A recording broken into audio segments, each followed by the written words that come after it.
Money manager એટલે તમારા નાણાંના ચોક્કસ આયોજન માટે અપાતું માર્ગદર્શન. હું પ્રીતિ દલાલ આપ સૌનું સ્વાગત કરું છું આજના મની મેનેજરમાં એક નવા ટોપિક સાથે.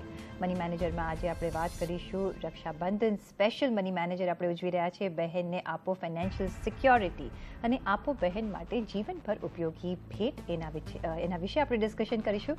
ત્યારે તહેવારોની સિઝન ચાલુ થઈ ગઈ છે અને હવે આવી રહ્યો છે રક્ષાબંધનનો તહેવાર. દરેક ભાઈ પોતાની બહેનને તેની રક્ષાના વચનની સાથે સાથે તેને સારી ભેટ આપવા પણ ઈચ્છે છે અને આજે મની મેનેજમાં અમે તમને સૂચવીશું કે આવી અનમોલ ભેટ જે તમારી બહેનને જીવનભર ઉપયોગી થઈ શકે તો કઈ હોઈ શકે આ ભેટ. આ અંગેની ચર્ચા આજના એપિસોડમાં કરીશું અને આ ચર્ચામાં આપણી સાથે જોડાયા છે પ્લાન્ટ રિચ કન્સલ્ટન્સીના chartered wealth manager Khyati Mashru. ખ્યાતિ, સ્વાગત છે આજના શોમાં આપનું. અને રક્ષાબંધન આવી રહ્યા છે, હવે એક પછી એક બધા જ તહેવારો આવવાના છે, તો રક્ષાબંધન આવી રહ્યું છે અને રક્ષાબંધન એક બહુ જ ઇમોશનલ અને એક સરસ ભાઈ બહેનને પ્રેમ દર્શાવતો એક તહેવાર છે. અને આપણે દરેક વખતે બેન સુરક્ષાની એક દોરી બાંધે છે અને ભાઈ કંઈક ને કંઈક ગિફ્ટ આપતો હોય છે. પણ આજે એઝ મની મેનેજર આપણે વિચારી રહ્યા છીએ કે ભાઈ ફાઇનાન્શિયલ સિક્યોરિટી કઈ રીતે આપી શકાય બહેનને, તો એની પર આપણે વાતચીત કરીશું. તો પહેલાં તો જણાવો કે રક્ષાબંધનનો તહેવારનો મતલબ શું છે અને શા માટે ઉજવીએ છીએ આપણે? રક્ષાબંધનનો આ તહેવાર આપણે ઇન્ડિયામાં મોટા ભાગે મનાવીએ છીએ અને અહીંયા આપણે મિશ્રીથી બી મીઠા અને મખમલથી પણ મુલાયમ ભાઈ બહેનનો જે પ્રેમ છે એને સેલિબ્રેટ કરીએ છીએ. પણ એના જે ઇમોશન્સ છે એ બહુ જ ડીપ હોય છે. બેન ભાઈના હાથમાં રાખડી બાંધી અને એની સફળતા અને સુરક્ષાની પ્રાર્થના માંગે છે અને સામે ભાઈ આજીવન એની રક્ષા કરવાનું વચન આપે છે. સો બેસિકલી આજના ટાઈમમાં અગર આપણે જોવા જઈએ તો સૌથી વધારે અગત્યનું કંઈક છે તો દેટ ઇઝ આર્થિક સુરક્ષા, જે ફાઇનાન્શિયલ સિક્યોરિટી આપણે કહીએ છીએ. અને because of the changing lifestyle plus inflation plus પહેલાંના ટાઈમમાં જે આપણી લક્ઝરીઝ હતી એ હવે નેસેસિટીઝ થઈ ગઈ છે. અને plus inflation also is growing at a very high rate which was not જે અર્લિયર કેસ નહોતો. So because of all that things હવે ફાઇનાન્શિયલ સિક્યોરિટી એક બહુ જ ઇમ્પોર્ટન્ટ રોલ પ્લે કરે છે. અને એસ્પેશિયલી ફોર અ વિમેન, ચાહે એ વર્કિંગ હોય કે એ હોમ મેકર હોય, એક બેસિક ફાઇનાન્શિયલ સિક્યોરિટી એક બહુ જ ઇમ્પોર્ટન્ટ રોલ એના લાઈફમાં પ્લે કરતી હોય છે. જી, અને આજે જે રીતે વિમેન પણ હવે આગળ આવી રહી છે કામ કરવા માટે અને ઘણું બધું કંઈ ને કંઈ કરતી હોય છે, પોતાના પગ પર ઊભી રહી છે. If you compare earlier stages સાથે તો હવે ઘણો બધો ચેન્જ આવી રહ્યો છે. એક્ઝેક્ટલી. અને ઓફકોર્સ ઘણી બધી આપણને બધું જ ગિફ્ટ તો આપણને બધી જ ગમતી હોય છે, પણ આ એક પરમનન્ટ ગિફ્ટની આજે આપણે વાત કરી રહ્યા છીએ જેથી એનું મનોબળ બી વધે, એક સિક્યોર્ડ વુમન તરીકે ઊભી રહી શકે. તો આપણે જ્યારે ફાઇનાન્શિયલ સિક્યોરિટીની જ્યારે વાત કરીએ છીએ તો કઈ રીતે સિસ્ટર્સને ફાઇનાન્શિયલ સિક્યોરિટીથી સાયકોલોજીકલ એક બેલેન્સ્ડ ગ્રોથ જોવા મળે છે? રાઈટ. સો જી, મારું એવું માનવું છે કે સૌથી પહેલાં ઇન્ડિયામાં when you talk about financial security, women mostly dependent હોય છે એમના હસબન્ડ ઉપર, કા ફાધર ઉપર, કા બ્રધર ઉપર. સો in a way they are the best managers. કારણ કે જો કોઈ ઘરનું અને બહારનું અગર બહુ જ સારી રીતે મેનેજ કરી શકે તો એ સ્ત્રી જ હોય છે. ઓલરાઉન્ડર છે. યસ, એબ્સોલ્યુટલી ઓલરાઉન્ડર છે. અને જે આપણે સૂઝ બી કહીએ કે ઘર ખર્ચના બી પૈસા હોય એમાંથી પણ કઈ રીતે બચાવવું, એ સૂઝ પણ એક સ્ત્રીમાં જ હોય છે. અને એનો જાગતો ઉદાહરણ આપણે ડિમોનેટાઇઝેશન ટાઈમે જોઈએ જ લીધો હતો. સો basically they are very good managers, પણ આઈ ફીલ કે ક્યાંક ને ક્યાંક ડિરેક્શન એ લોકોને નથી મળી રહ્યું. So this Rakshabandhan what I think as a brother and as a responsibility, જો એ ડિરેક્શન એમને આપવામાં આવે તો એને ફોલો તો એ બહુ જ સારી રીતે કરી શકે છે, because obviously they are the best managers in the world. So financial security is going to play an important role in her life for time to come. ફાઇનાન્શિયલ સિક્યોરિટીનો આઈ થિંક બધાને એક મિનિંગ હોય છે અને બધા માટે એ જરૂરી હોય છે, પણ વિમેન માટે ફાઇનાન્શિયલ સિક્યોરિટીનો મતલબ કઈ રીતે ડિફરન્ટ છે? સો બેસિકલી અકોર્ડિંગ ટુ મી, કે જેટલા પણ વિમેનને અમે મળીએ છીએ થ્રુ ધી જર્ની, એક વસ્તુ હોય છે કે એ લોકોને ડિપેન્ડન્ટ ન રહેવું પડે. કે કોઈ પણ એ લોકોની જે નાની નાની જરૂરિયાત હોય એની માટે they don't want to be dependent. Second important thing is કે if husband is the sole earner and if she is not working, તો ઇન દેટ કેસ એને કઈ રીતે કે કંઈ પણ થઈ જાય તો એને કોઈ પણ બીજી વસ્તુઓ પર ડિપેન્ડન્ટ ના રહેવું, એટલે એને બીજી વસ્તુ બીજા કોઈ ઉપર ડિપેન્ડન્ટ ના રહેવું પડે. So I think these are the two most important thing and when she has this like independence, some corpus થોડુંક કંઈક કોર્પસ એના પોતાના પાસે પોતાની બચત હોય, અને જો ભગવાનને કરીને કંઈક થઈ જાય, જે બ્રેડ અર્નર છે ફેમિલીના એમને, તો એમને કોઈ દિવસ કોઈ પર ડિપેન્ડન્ટ ના રહેવું પડે. જો આ અકોર્ડિંગ ટુ મી એક સ્ત્રી માટે આ ફાઇનાન્શિયલ સિક્યોરિટીને ડિફાઇન કરે છે. ઓફકોર્સ, પણ ઓફકોર્સ હસબન્ડ હોય કે ફાધર હોય કે બ્રધર હોય, એ બધા જ જે વિમેન ઓફ ધ ફેમિલી માટે ઇન્વેસ્ટમેન્ટ કરતા હોય છે. પણ તમે એક ફાઇનાન્શિયલ એડવાઇઝર છો, તમને એવું, અને ઘણા બધા લોકોને તમે મળતા હશો, પણ શું વિમેન પોતે જાતે આવીને આ બધું સમજી શકે છે, પોતે ઇન્ટરેસ્ટ લે છે પોતાના ઇન્વેસ્ટમેન્ટમાં, કે ભાઈ હસબન્ડ, ફાધર કે ભાઈએ કે કોઈએ ઇન્વેસ્ટમેન્ટ કર્યું હોય કે ક્યાં ઇન્વેસ્ટમેન્ટ કર્યું છે એની જાણ રાખે છે? કારણ કે આપણે એક બાજુ તો વિમેન એમ્પાવરમેન્ટની વાત કરી રહ્યા છે, પણ બીજી બાજુ શું એ લોકો આગળ આવીને પોતાના ફાઇનાન્સીસ મેનેજ કરે છે કે મેનેજ નથી કરતા? તો ખાલી જાણકારી પણ રાખે છે? તમારા કોન્ટેક્ટમાં ઘણા બધા લોકો આવતા હશે, તમને શું જોવા મળ્યું છે? મને એવું એટલે મારું એવું ઓબ્ઝર્વેશન છે કે જ્યાં હસબન્ડ કે ફાધર કે બ્રધર એને ઓલરેડી જોવે છે, ત્યાં એ લોકો બહુ વધારે ઇન્ટરેસ્ટ લેતા નથી. બહુ જ સિમ્પલ વસ્તુ છે એકચ્યુઅલી. ઇફ થોડુંક અગર આપણે અન્ડરસ્ટેન્ડ કરીએ તો બહુ જ સિમ્પલ વસ્તુ છે, પણ સામેથી આ ઇન્ટરેસ્ટ વુમેન ઇન ઇન્ડિયા હજી સુધી લેતા નથી. સો શું કારણો જોઈ રહ્યા છો, કેમ નથી લેતા? મે બી કારણ કે ઓલરેડી દેર આર અધર્સ જે ઓલરેડી જોઈ રહ્યા છે, એટલે એ વસ્તુની સિરિયસનેસ હજી આવી નથી રહી. Which is very wrong I think. કારણ કે આપણે એક બાજુ કહીએ છીએ કે વિમેન આર ઓલરાઉન્ડર, કશું બી કરી શકે છે. આપણે ઘરનું બજેટ આપણે જોતા જોઈએ છીએ, ઘર ચલાવતા હોઈએ છીએ, તો પછી પોતાના ફાઇનાન્સીસ કેમ નહીં, અને કોઈ આપણું ઇન્વેસ્ટમેન્ટ પણ આપણે કેમ ન કરી શકીએ? તો એઝ આઈ ઓલવેઝ સે કે મારા શોમાં, કે વિમેન માટે કંઈ પણ ઇમ્પોસિબલ નથી. આપણે થોડો ઇન્ટરેસ્ટ લેવાનું છે, થોડું શીખવાનું છે, અને બધું જ થઈ જશે. ને હવે તો એટલું બધું મટીરિયલ અવેલેબલ છે કે તમે ગૂગલ કરો ને તમને મળી જાય, કશું વાંચો, ટીવી શોઝ જુઓ, અને આપણે જેમ શોપિંગ કરતા હોઈએ છીએ એવી રીતે આની પણ થોડી માહિતી લઈ લઈએ, તો આપણા માટે એ જ શોપિંગનું આપણું બજેટ કદાચ વધારી શકે છે. એટલીસ્ટ એવું જ માનીને પણ આપણે આગળ વધી શકીએ છીએ. પણ કમિંગ બેક ટુ રક્ષાબંધન, આપણે જે રક્ષાબંધનનો તહેવાર આ વખતે આવી રહ્યો છે, અને આપણે વિચારી રહ્યા છીએ કે ભાઈ ફાઇનાન્શિયલ સિક્યોરિટીની વાત કરીએ, બહેનોને ફાઇનાન્શિયલ સિક્યોરિટીની ભેટ આપીએ. તો ફાઇનાન્શિયલ સિક્યોરિટી કઈ રીતે મેળવી શકાય? ફર્સ્ટ ઓફ ઓલ તો ઓકે, તો સૌથી પહેલાં ફાઇનાન્શિયલ સિક્યોરિટીની વાત અગર આપણે કરીએ તો એમાં સૌથી પહેલો પાર્ટ આવે છે પ્રોટેક્શન. જી ઓકે, જેવી રીતે હું હંમેશા કહું છું કે પિરામિડ જે આપણે જોઈએ છે, that last four thousands of years, અને એનું એકમાત્ર કારણ એ જ કે એનો બેઝ બહુ જ સ્ટ્રોંગ હોય છે. તો એવી રીતે જ તમારું જે ફાઇનાન્શિયલ પિરામિડ છે, સૌથી પહેલા એનો બેઝ આપણે સ્ટ્રોંગ બનાવવો બહુ જ જરૂરી છે. એટલે એક સિમ્પલ વાત છે કે અગર મારો બેઝ સ્ટ્રોંગ ન હોય અને આપણે સેકન્ડ સ્ટેપ ઉપર આગળ વધીએ તો એ લાંબા ગાળા સુધી ટકે નહીં. એટલે એને બેઝ સ્ટ્રોંગ બનાવવો બહુ જ જરૂરી છે. એટલે that is first thing is protection. એટલે એમાં સૌથી પહેલી વસ્તુ આવે છે કે સ્ત્રી વર્કિંગ હોય અને જો એની જે ઇન્કમ છે એના ઉપર ફેમિલી ડિપેન્ડન્ટ હોય, તો સૌથી પહેલાં અગત્યનું છે કે એક ટર્મ પ્લાન એને લેવો બહુ જ જરૂરી છે. કારણ કે ઘણીવાર મેટ્રો સિટીઝમાં આપણે જોઈએ છીએ કે ઘર જે છે એ બધા લોન ઉપર લે છે, કે એક જણની ઇન્કમ ઈએમઆઈમાં જાય છે અને બીજાની ઇન્કમ ઘરના એક્સપેન્સીસમાં જાય છે. એટલે ફર્સ્ટ એન્ડ ફોરમોસ્ટ કે અગર લોન ઉપર ડિપેન્ડન્સી હોય ફેમિલીની, અને જો એમની ઇન્કમ ઉપર ફેમિલી ડિપેન્ડન્ટ હોય, તો એક ટર્મ પ્લાન લેવો એમના માટે બહુ જ અગત્યનું છે.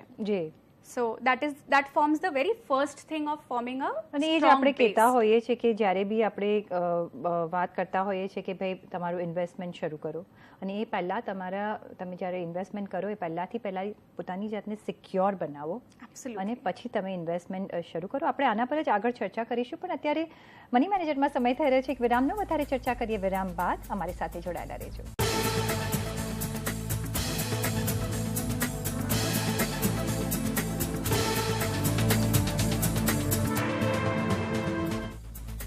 વિરામ બાદ આપનું સ્વાગત છે. અને અત્યારે આપણે આજે વાત કરી રહ્યા છીએ રક્ષાબંધનના તહેવાર પર, કે ભાઈઓ બહેનોને કઈ રીતે ફાઇનાન્શિયલ સિક્યોરિટી આપી શકે અને કઈ રીતે ગિફ્ટિંગ આઈડિયાઝ પણ આપણે એમને આપી રહ્યા છે જેથી બહેનની આખી લાઈફ સિક્યોર રહે ફાઇનાન્શિયલી. અને આ ચર્ચામાં આપણી સાથે જોડાયા છે પ્લાન્ટ રિચ કન્સલ્ટન્સીના chartered wealth manager Khyati Mashru. ખ્યાતિ, આપણે બ્રેક પર જતાં પહેલાં વાત કરી કે ભાઈ આપણા પહેલાં બેઝ સિક્યોર કરવો જોઈએ અને તમે ટર્મ પ્લાનની એક ટર્મ ઇન્સ્યોરન્સની તમે વાત કરી. સપોઝ ભાઈઓએ બહેનોને ટર્મ ઇન્સ્યોરન્સ ગિફ્ટ કરવું હોય તો કઈ રીતે કરી શકે અને કેવું ટર્મ ઇન્સ્યોરન્સ આપવું જોઈએ? ઓકે, તો સૌથી પહેલાં તો એક અમાઉન્ટ ડિસાઇડ કરવું પડે કે કેટલું કવરેજ લેવું જરૂરી છે.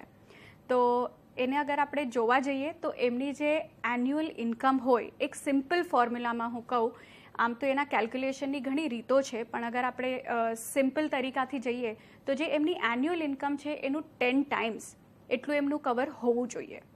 ઓકે, અને આ અમાઉન્ટ ડિસાઇડ કર્યા પછી બેસ્ટ વે ટર્મ પ્લાનને લેવાનો છે ઓનલાઈન ટર્મ પ્લાન, કે એમની એજ અને એમનું જે સમ અશ્યોર્ડ આપણને જોઈએ છે. અને ટર્મ બેસિકલી ઘણા જણ એક લાંબો ટર્મ પ્રિફર કરે છે, પણ મારું એવું માનવું છે કે આ કંઈ નથી, પણ it's a replacement of income. તમે જે અર્ન કરો છો એનું રિપ્લેસમેન્ટ છે. એટલે તમારી જે વર્કિંગ યર્સ હોય ત્યાં સુધીનો ટર્મ ઇઝ સફિશિયન્ટ. કારણ કે જેટલો તમે લાંબો ટર્મ લો એટલું એ તમને થોડું એક્સપેન્સિવ પડે. તો એ ટર્મ એન્ટર કરી અને ઓનલાઈનમાં તમને ઘણા બધા ઓપ્શન્સ મળે છે. અને મારું એવું માનવું છે કે બધી ફેક્ટ્સ અને ઇન્ફોર્મેશન તમે પ્રોપરલી અગર એમાં ઇનપુટ કરો તો online term plan is best અને it is the cheapest option available. તો મંથલી કે યરલી કેટલું પ્રીમિયમ જાય છે એમાં? આ એજ ઉપર ડિપેન્ડ હોય છે, બટ એક 35ની એજ એવરેજ એજ અગર આપણે લઈએ અને એમ સમજીએ કે 25 લાખનું એક ટર્મ કવર આપવું છે, આપણે બેનને ગિફ્ટ કરવું છે, તો વર્ષના 10,000 થી 12,000 રૂપિયામાં થઈ જાય છે. ઓકે, અને તમે કોઈ બી કંપનીમાંથી લઈ શકો છો? તમે કોઈ રેકમેન્ડ કરશો? આમ તો તમે I would not recommend a company, પણ ક્લેમ રેશિયો એકવાર ચેક કરવો જરૂરી છે ટર્મ પ્લાન લેવા પહેલાં, જે તમને IRDAની વેબસાઇટ પર ઇઝીલી મળી જાય છે.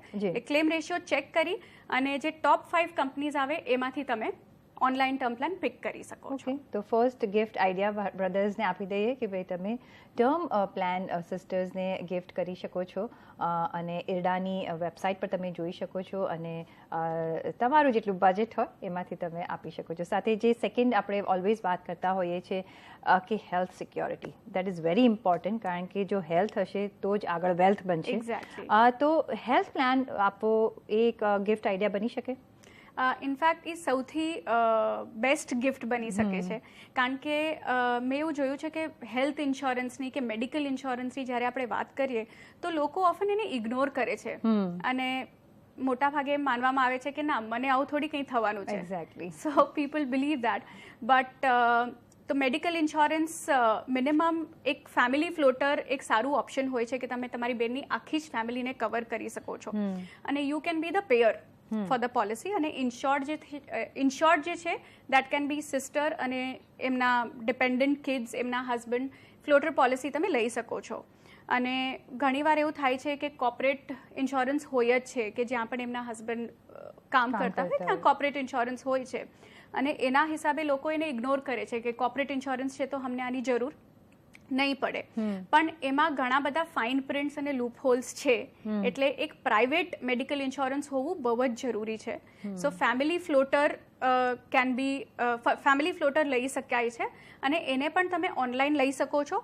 બટ મારું એવું સજેશન છે કે જો એ તમે તમારા ફાઇનાન્શિયલ એડવાઇઝર પાસેથી લો તો એ વધારે બેટર છે. ઓકે, કે ક્લેમમાં બી તમને ઇઝી પડે, પ્લસ તમને ઘણા બધા ઓપ્શન્સ બી મળે, કારણ કે એનું જ્યારે ક્લેમ આવે ત્યારે થોડુંક પેપર સબમિશન, ફાઇલ, આ તે એ બધું હોય છે. હવે તો કેશલેસ પણ અવેલેબલ છે, પણ એ ટાઈમ પર છે ને મેં જોયું છે કે ફેમિલી મેન્ટલી અને ઇમોશનલી સ્ટેટમાં નથી હોતી કે એ બધું કરી શકે. એટલે ઇટ ઇઝ બેટર કે તમારા જે ફાઇનાન્શિયલ એડવાઇઝર છે એને તમે અપ્રોચ કરો અને જેટલા પણ ઓપ્શન્સ છે મેડિકલ ઇન્સ્યોરન્સ ફેમિલી ફ્લોટર માટે એ તમે ઓપ્શન્સ લઈ અને then you can pick one. Sure. તો સેકન્ડ ગિફ્ટ આઈડિયા કે તમે તમારી સિસ્ટરને એક હેલ્થ પ્લાન આપી શકો છો. આઈધર તમે ઇન્ડિવિજ્યુઅલ આપો કે ફેમિલી ફ્લોટર આપો, એ તમારા પર છે, પણ એક હેલ્થની સુરક્ષા તમે આપી શકો છો. કારણ કે અત્યારે આપણે જોયું છે કે અગર કોઈ માંદો પડે છે તો કેટલા બધા મોટું બજેટ ને મોટું બિલ આવી જતું હોય છે. તો આ એક સારું ઓપ્શન છે કે તમે એક હેલ્થ પ્લાન તમારી સિસ્ટરને તમે ગિફ્ટ કરી શકો. આપણે જ્યારે સિક્યોરિટીની જ વાત કરી રહ્યા છીએ ત્યારે એક ટર્મ પ્લાન થઈ ગયો, હેલ્થ ઇન્સ્યોરન્સ થઈ ગયો. આપણે ઓલવેઝ કહેતા હોય છે કે ઇમરજન્સી ફંડ તમારે રાખવું જોઈએ. આ એક ઇમરજન્સી ફંડના રૂપે શું કોઈ સિસ્ટરને આપણે ગિફ્ટ આપી શકીએ? એબ્સોલ્યુટલી આપી શકાય. અને આ બહુ જ ઇમ્પોર્ટન્ટ વસ્તુ છે, કારણ કે ઇમરજન્સી ફંડ ન હોય અને જો કોઈ ઇમરજન્સી આવી તો સૌથી પહેલાં મેં જોયું છે કે જે બચત હોય છે લોકોની, કે મ્યુચ્યુઅલ ફંડ, શેર કે એફડી કે LIC પોલિસીઝ જે લીધી હોય છે એમાંથી પૈસા વિડ્રો કરવા પડે છે, જે જનરલી લોંગ ટર્મ માટે હોય છે. અને તમે વચ્ચેથી જ પૈસા વિડ્રો કરો તો એનું પૂરું જે રિટર્ન તમને મળવું જોઈએ એ નથી મળતું. સો બેસિકલી એમરજન્સી ફંડના રૂપે તમે એને એક લિક્વિડ ફંડ કે એક date fund, short term date ફંડમાં ઇન્વેસ્ટ કરીને એ આખું સ્ટેટમેન્ટ કે એ ફોલિયો તમે તમારી સિસ્ટરને ગિફ્ટ કરી શકો છો, which can play a very important role. અને જનરલી એમ જોવામાં આવ્યું છે કે out of sight is out of mind. જો એ પૈસા બેંકમાં ન દેખાય તો એ પૈસા લોંગ ટાઈમ સુધી રહે. જી, પછી વાપરવાનું મન ના થાય કે હવે આ છે તો લાવ ટેમ્પરરી હું કાઢી લઉં કેવી રીતે. અને ઇમરજન્સી ફંડ એટલે કે ઇમરજન્સી માટે છે, એટલે એમને તો વાપરવા ના જોઈએ. એટલીસ્ટ અમારા દર્શકો તો એ જાણે જ છે, કારણ કે દે આર ક્વાઇટ શ્યોર કે અચ્છા આ બધું અમે બધા જ ભાગલા પાડીને અમારા દર્શકો બધું કરતા હોય છે ઇન્વેસ્ટમેન્ટ. આપણે જોયું કે મ્યુચ્યુઅલ ફંડ્સમાં હવે રોકાણ વધી ગયું છે અને કોઈ પણ હવે SIP કરી શકે છે. 500 રૂપિયાથી આપણે SIP શરૂ કરી શકીએ છીએ, અને એટલે જ મ્યુચ્યુઅલ ફંડમાં પાર્ટિસિપેશન હવે કેટલું બધું વધી ગયું છે. શું તમે તમારી સિસ્ટરને એક મ્યુચ્યુઅલ ફંડ પણ ગિફ્ટ કરી શકો છો, કે મ્યુચ્યુઅલ ફંડનું ઇન્વેસ્ટમેન્ટ આપણે ગિફ્ટ કરી શકીએ? Yes, absolutely. ઇનફેક્ટ મારું એ માનવું છે કે this is one of the best gift that you can actually give. અને ઇફ અગર સક્સેસફુલી આ અગર કરી શકો તમે તો આ નોટ જસ્ટ એક વર્ષની ગિફ્ટ, પણ યર ઓન યર તમે આમાં એડ કરી શકો છો પૈસા, અને લોંગ ટર્મમાં એ એક બહુ જ મોટું કોર્પસ બની જાય છે. સો મારું એવું માનવું છે કે એક સ્ટાર્ટ રક્ષાબંધનના દિવસે તમે કરો એમના માટે, અને એક બેલેન્સ્ડ ફંડ કાં તો એક ડાયનામિક ફંડમાં સિપ કરી અને એમના પછી જે મંથલી એમની જે ઘર ખર્ચમાંથી જે બચત હોય છે એ બચત મંથ ઓન મંથ એડ કરી શકે છે, અને એવરી યર તમે તમારી ગિફ્ટ તરીકે એને ટોપઅપ કરી શકો છો. યરલી ટોપઅપ બેલેન્સ્ડ ફંડમાં કાં તો ડાયનામિક ફંડમાં, અને દેટ લોંગ રનમાં એ બહુ જ સરસ રિટર્ન આપે છે. જી, તો બેલેન્સ ફંડ અથવા તો ડાયનામિક ફંડમાં તમે રોકાણ એમને શરૂ કરી આપી શકો છો. તમારું જે બજેટ હોય એ પ્રમાણે શરૂ કરી આપો. પણ જો તમે SIP કરતા હો તો એવરી મંથ તમારે એમાં રોકાણ કરવું પડશે. જો તમે ન કરવાના હો તો તમારે તમારી સિસ્ટરને સમજાવવું પડશે, અને પછી નેક્સ્ટ યર પાછી તમે એમાં કરો, અથવા કે તો તમે બીજી કોઈ ગિફ્ટ કરી શકો છો. પણ એના માટે કન્ટિન્યુટી હોવી જરૂરી છે, એટલે એવી રીતે પણ તમે ગાઈડ કરી શકો છો. બીજું કોઈ મ્યુચ્યુઅલ ફંડ દ્વારા તમે સિસ્ટરને ગિફ્ટ કરી શકો છો? સો આમાં આપણે બેલેન્સ્ડ ફંડ અને ડાયનામિક ફંડની જેવી રીતે વાત આપણે SIP ની વાત કરી, બીજી કઈ રીતે આપણે કોઈ મ્યુચ્યુઅલ ફંડ ગિફ્ટ કરી શકીએ છીએ? લમસમમાં બી ગિફ્ટ કરી શકો. તમારે SIP ન કરવી હોય તો એક મિનિમમ ઇન્વેસ્ટમેન્ટ હોય છે અમુક ફંડમાં, 5,000 રૂપીઝ યરલી. એટલે એ જ તમે લમસમ વન ટાઈમ ઇન્વેસ્ટમેન્ટ કરીને પણ ગિફ્ટ કરી શકો છો, જો તમારે રેગ્યુલર મંથલી ઇન્વેસ્ટમેન્ટ ન કરવું હોય તો. જી, તો SIP ની તમારે ગિફ્ટ ન કરવી હોય તો એક લમસમ એક ફિગરનું પણ તમે સિસ્ટર માટે મ્યુચ્યુઅલ ફંડમાં રોકાણ કરીને એને ગિફ્ટ કરી શકો છો. તો આ ઘણા બધા સારા ઓપ્શન્સ આપણને જોવા મળ્યા કે તમે કઈ રીતે આર્થિક રીતે તમારી સિસ્ટરને સિક્યોરિટી આપી શકો છો. ખ્યાતિ, ઘણો આભાર તમારો અમારી સાથે જોડાવા બદલ અને આટલા બધા ગિફ્ટ આઈડિયાઝ આપવા બદલ. અને પર્સનલ ફાઇનાન્સના તમારા સવાલ અમને મોકલો તમારું નામ, શેર, ઉંમર સાથે. ઈમેલ કરો અમને money@nw18.com પર. ફેસબુક પર લખો અમને facebook.com/CNBC બજાર પર, અને ટ્વીટ પણ કરી શકો છો twitter.com/CNBC બજાર પર.